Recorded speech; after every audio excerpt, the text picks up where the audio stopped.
Introduction to Hypothesis Testing, Part 3. In addition to the two hypothesis testing approaches discussed previously, a third approach for conducting hypothesis tests also exists. This third approach uses a p-value instead of a critical value. If the calculated p-value is less than the probability of the rejection region, alpha, we reject the null hypothesis.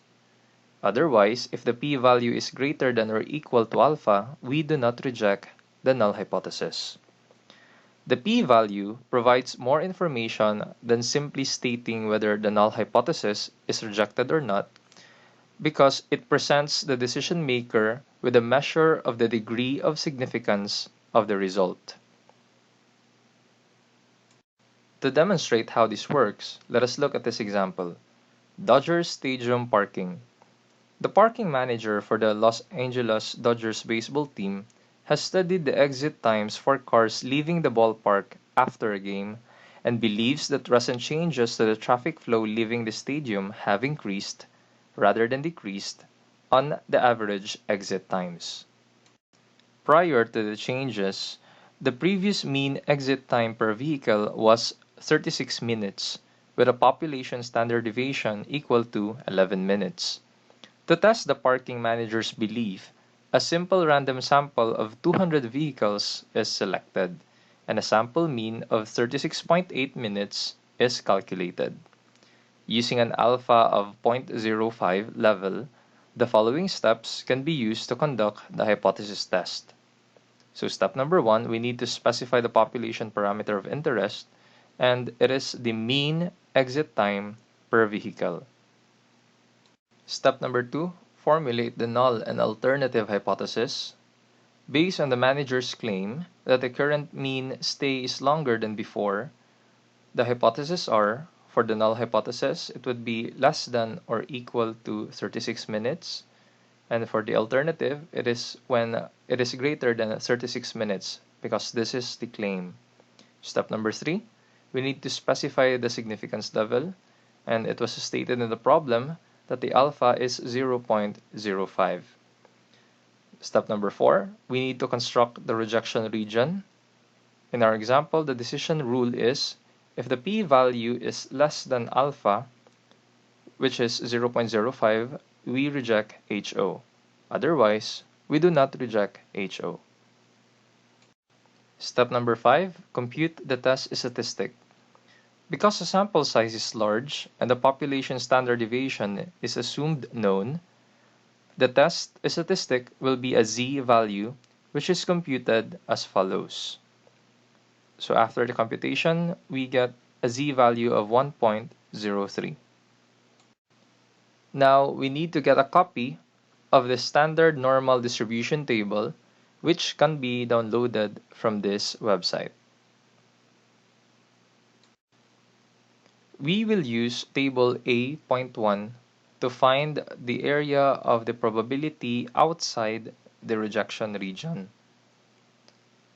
From our computed z-value of 1.03, this would translate to 1.0 plus 0.03 to get a value of 0.8485. This shaded region is the 0.8485 probability. In the p-value approach, we are interested in the area of the rejection region. To do this, our equation will become 1 minus the area outside the rejection region, which will give us an answer of 0.1515, which refers to this rejection area probability. Next step is reaching a decision. Because the p-value, which is 0.1515, is greater than our alpha, 0.05, we do not reject the null hypothesis. This means that the traffic flow leaving the stadium has not increased. In the previous example, the rejection region was located in one tail of the sampling distribution. In those cases, the null hypothesis was of the less than or greater than format.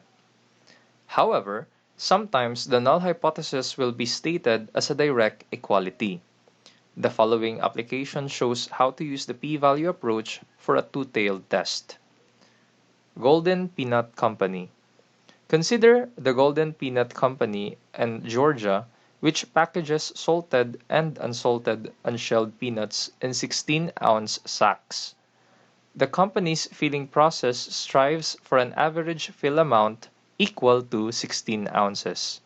Therefore, Golden would test the following null and alternative hypothesis. Null when it is equal to 16, and alternative when it is not equal to 16 ounces. From the figure, the null hypothesis will be rejected if the test statistic falls in either tail of the sampling distribution.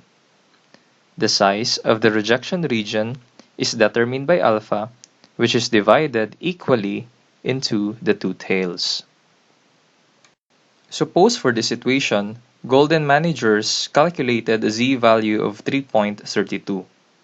A z-value of 3.3 plus 0.02 would give us an area of 0.9995. We subtract this value from 1 to get a value of 0.0005. This is for the one-tailed setup. But since our problem is in two-tailed, we need to multiply the one-tailed value by 2, thus giving us the two-tailed p-value of 0.001. Given an alpha critical value of 0.1 and our p-value is 0.001, which is less than the alpha, we can therefore make a decision to reject the null hypothesis. The company's filling process does not fill the peanut bags properly. The methods we have discussed so far assume that we know in advance the population standard deviation. But how about if the population standard deviation is not known? To tackle this, we will use the t distribution table for the critical value instead of using the z-value.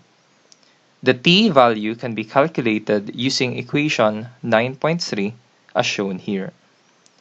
It is important to take note that the sample data should be approximately normal in distribution so that we can use the t-test statistic approach. Let us look at this example. The Dairy Fresh ice cream plant in Alabama uses a filling machine for its 64-ounce cartons. There is some variation in the actual amount of ice cream that goes into the cartoon. The machine can go out of adjustment and put a mean amount either less or more than 64 ounces in the cartoons. To monitor the filling process, the production manager selects a simple random sample of 16 filled ice cream cartoons each day. He can test whether the machine is still in adjustment using the following steps.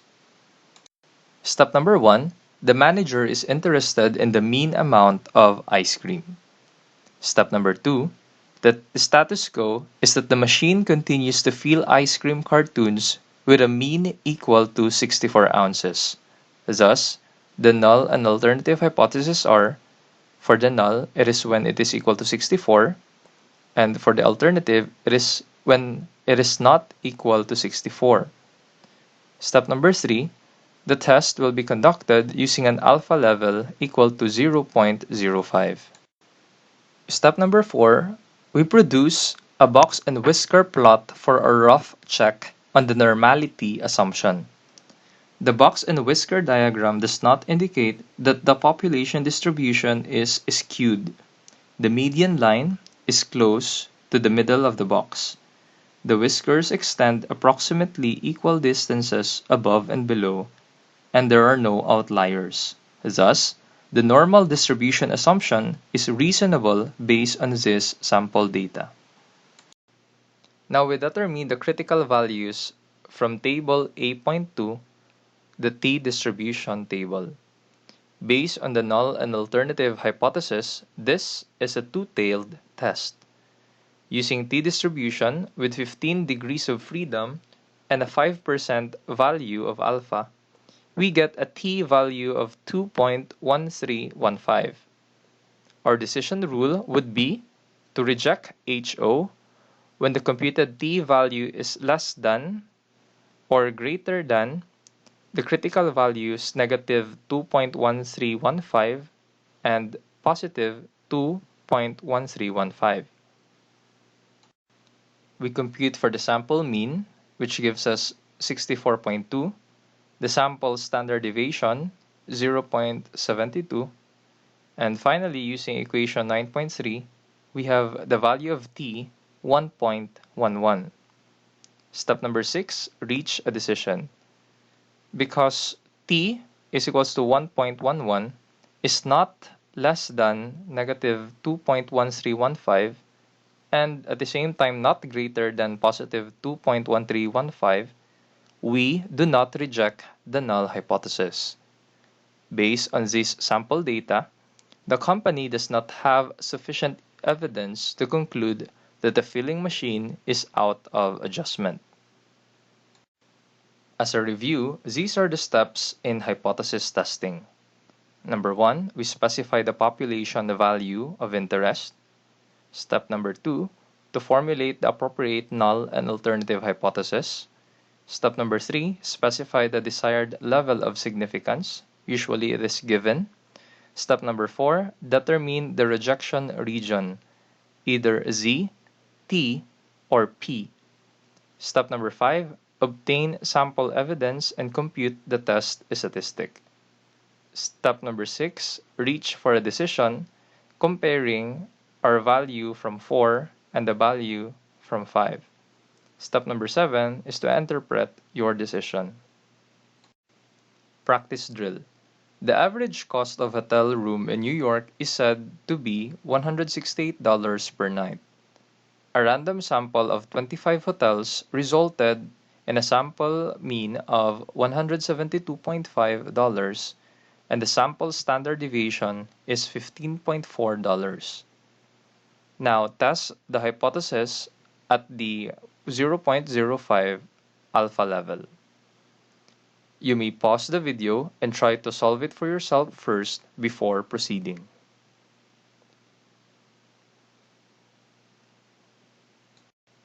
For the solution, this is a two-tailed test where the population standard deviation is unknown, so we use the t-test statistic. With 5% alpha and 24 degrees of freedom, our critical value is located at plus minus 2.064. Computing for the t value for comparison, we get 1.46, which is outside of the rejection region. Therefore, we do not reject the null hypothesis. There is no sufficient evidence that the true mean cost is different from $168. So far, this chapter has focused on hypothesis tests about single population mean. Although many decision problems involve a test of a population mean, there are also cases in which the parameter of interest is the population proportion. For example, a production manager might consider the proportion of defective items produced on an assembly line to determine whether the line should be restructured. But mind you, the basic concepts of hypothesis testing for proportions are also the same as for the means. Equation 9.4 shows the formula for computing the z-value for testing a proportion, where p is the proportion from the sample, pi is the hypothesized population proportion, and n is the sample size. Take note though that the sample size n must be large enough such that n times pi is greater than or equal to 5 and n times 1 minus pi is also greater than or equal to 5. To demonstrate how the hypothesis test for proportion works, let us look at this example. Several years ago, when the Continental Basketball League folded, the NBA started a new professional basketball league called the Developmental League, or D-League for short. One of the D-League's teams is considering increasing the season ticket prices for basketball games. The marketing manager is concerned that some people will terminate their ticket orders if this change occurs. If more than 10% of the season ticket orders would be terminated, the marketing manager does not want to implement the price increase. To test this, a random sample of ticket holders is surveyed and asked what they would do if the prices were increased. Step number 1. The parameter of interest is the population proportion of season ticket holders who would terminate their orders. Step number 2. The null and alternative hypotheses are, for the null, when the proportion is less than or equal to 10%, for the alternative, when the proportion is greater than 10%. Step number 3. The alpha level for this test is 0.05. Step number 4. Construct the rejection region. The critical value from the standard normal table for this upper-tailed test is z at 0.05 is equal to 1.645. And our decision rule would be if the z value is greater than 1.645, we reject HO. Otherwise, we do not reject HO. Step number 5. The random sample of 100 season ticket holders showed that 14 would cancel their ticket orders if the price change were implemented. So the sample proportion and z-test statistics are, for the proportion, it is 14 over 100, 0.14. And for the z statistics, using the equation, this would give us 1.33. Step number 6, the decision rule is this, and because our z value 1.33 is less than 1.645, we do not reject the null hypothesis. Based on the sample data, the marketing manager does not have sufficient evidence to conclude that more than 10% of the season ticket holders will cancel their ticket orders. Another practice drill. A marketing company claims that it receives 8% responses from its mailing. To test this claim, a random sample of 500 were surveyed with 25 responses. Now, test the claim at 0.5 significance level. As a primary checking, n times pi is equals to 40, which is greater than or equal to 5, check. And n times 1 minus pi is equals to 460, which is again greater than or equal to 5. Check. Again, you may pause the video and try to solve it before revealing the answer.